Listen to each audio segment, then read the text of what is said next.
The returned darkness spreads. Daniel stood frozen at the door, his heart pounding wildly.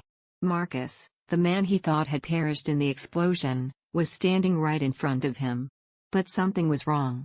Marcus' eyes no longer held the light of a human soul, they were pitch black, like an abyss with no end. "Brother, I have returned." Marcus' voice was hoarse, as if it echoed from a distant, unknown place. Holloway stepped forward, his eyes filled with caution. "Marcus? Is that really you?" Marcus smiled, but it wasn't the familiar smile they knew.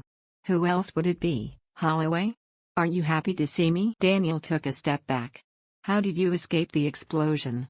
We saw everything get destroyed." Marcus tilted his head, his gaze flickering with something unreadable. "I didn't escape. I was there.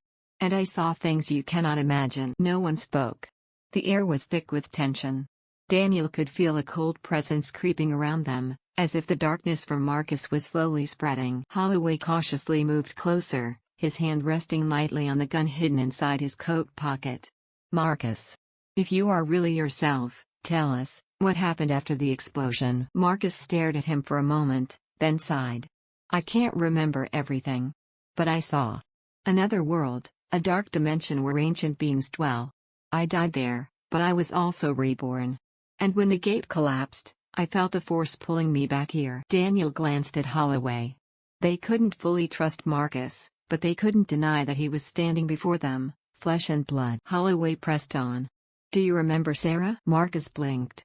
"Sarah? No. But I feel like she's still out there. Trapped. Or worse." A shiver ran down Daniel's spine. "We need to find out the truth.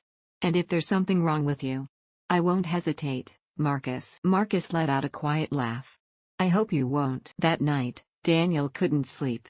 His mind kept replaying the image of Marcus' eyes, void of any sign of the man he once knew. As the night deepened, he heard soft footsteps outside his door.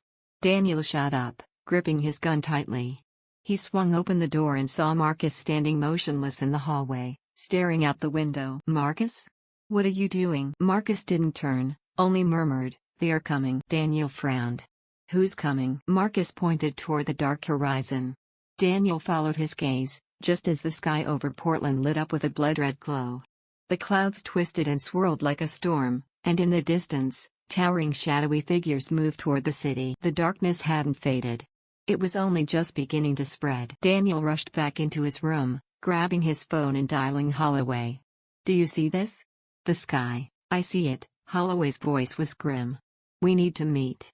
Marcus isn't the only one who came back. Daniel didn't have time to respond. A loud noise erupted from the window, making him jump. He turned. Marcus was gone. He ran into the hallway, scanning the area, but Marcus had vanished without a trace. The back door was slightly ajar, the cold night air seeping into the building. A sense of dread settled in Daniel's gut. He stepped outside and saw footprints on the damp ground, leading into a dark alley behind the building. Taking a deep breath, he drew his gun and followed. Daniel followed the footprints into the alleyway, gripping his gun tightly.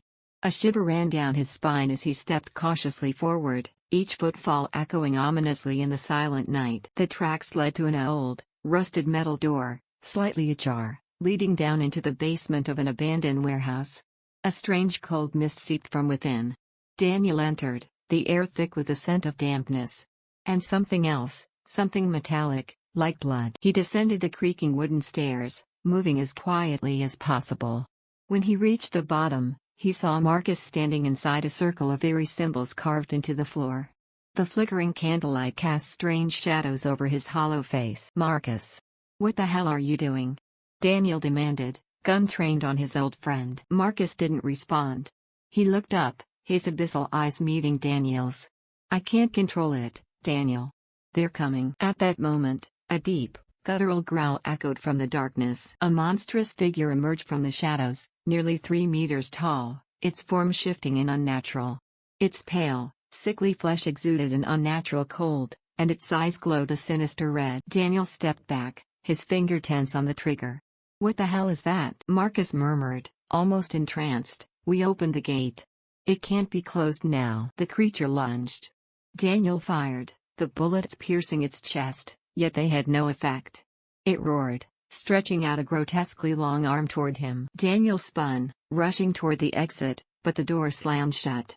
A chilling laugh echoed through the darkness, and Daniel realized Marcus was no longer Marcus. Something else was controlling him. Marcus' voice changed, distorted. "Daniel, you can't run. You are the key to all of this." Daniel's mind raced. "Me?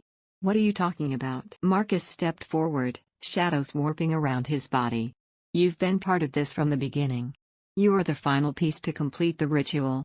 And now, the door will fully open." Daniel didn't wait to hear more.